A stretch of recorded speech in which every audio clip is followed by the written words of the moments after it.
Ayan mga boss, nandito tayo ngayon sa bukid. Kasi hinatid ko po si Nonoy Toroy.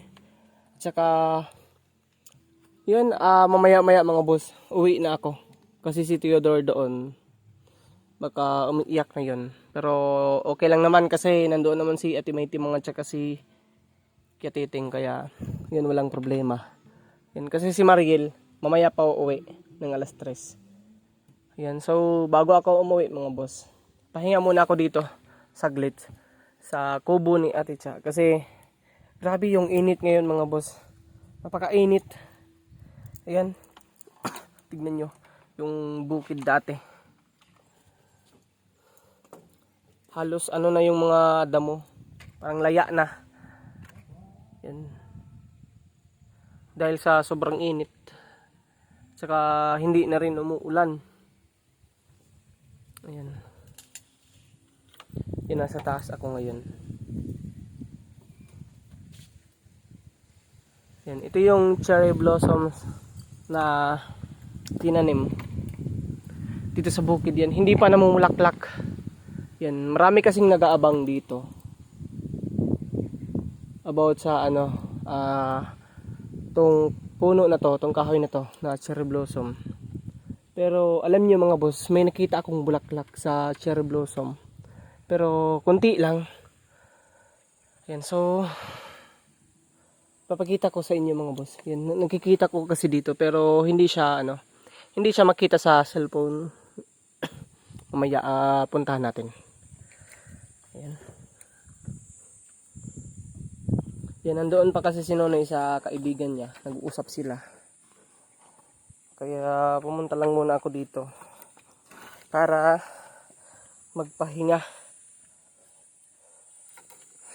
Yan. Hindi pa rin nakikita si Buka.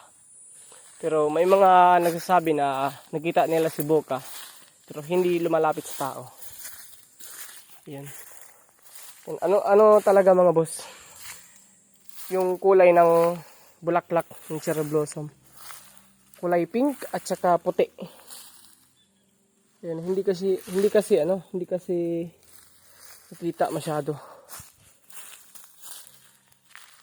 Yan, meron pa doon. Yan, sayang mga boss, hindi ito naabutan ni Ate Cha. Teka lang.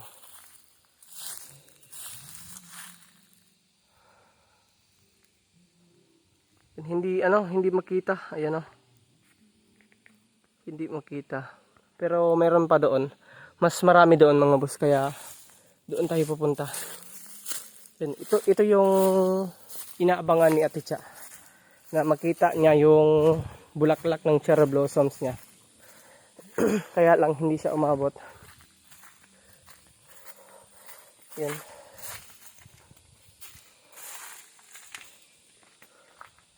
Cherry blossom. Ayun. Ayan, tignan nyo. Yung bulaklak. Yung bulaklak niya, oh. Puti. Yan, hindi masyadong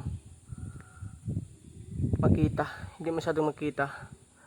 Kasi kapag zino-zoom ko yung cellphone, lumalabo.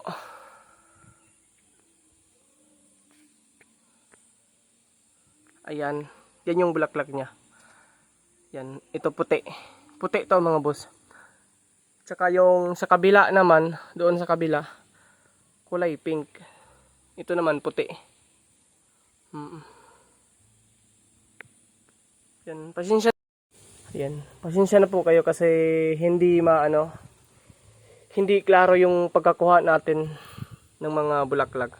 Kasi gawa nga ng kapag naka-zoom, lumalabo. Ayan. Tignan nyo, puti. Yung sa kabila naman, maliit. Maliit pa.